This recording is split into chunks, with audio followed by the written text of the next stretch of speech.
Suara dari dalam dinding.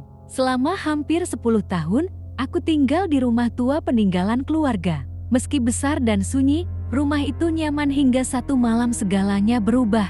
Beberapa minggu sebelumnya, aku mulai mendengar suara aneh. Awalnya, seperti lantai berderit atau desiran angin. Tapi lama-lama, suara ketukan itu terdengar jelas, datang dari dalam dinding. Aku mencoba mengabaikannya, meyakinkan diri itu hanya suara tikus. Namun, suara itu semakin sering, terutama saat malam. Suatu malam, aku memutuskan mencari tahu. Semua ruangan kuperiksa, tapi tak ada yang aneh. Hingga di ruang bawah tanah, aku menemukan dinding baru yang tampaknya tak sesuai dengan rancangan asli rumah. Rasa penasaran membuatku mengambil palu dan menghancurkan sebagian dinding itu. Begitu dinding terbuka, bau busuk langsung menyeruak. Di baliknya, ada ruangan kecil penuh gambar aneh. Coretan tangan itu terlihat seperti simbol-simbol yang tak aku mengerti. Saat aku masih memeriksa, suara ketukan terdengar lagi. Kali ini lebih keras, berasal dari ruangan itu.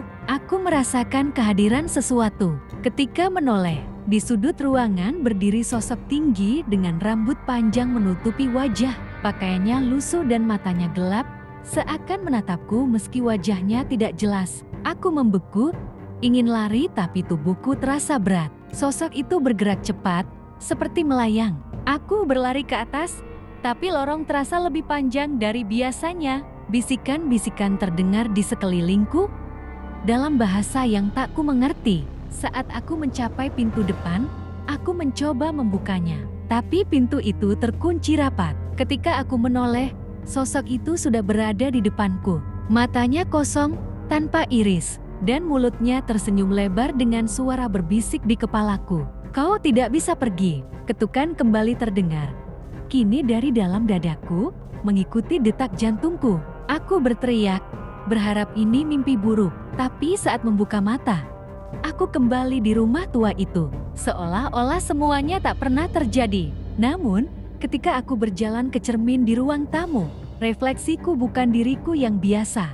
Wajah itu pucat, dengan mata kosong. Di belakang pantulanku, sosok itu tersenyum lebar, lebih dekat dari sebelumnya. Ketukan itu terdengar lagi, bukan dari dinding, tapi dari dalam tubuhku. Aku tahu, aku tak akan pernah keluar dari sini.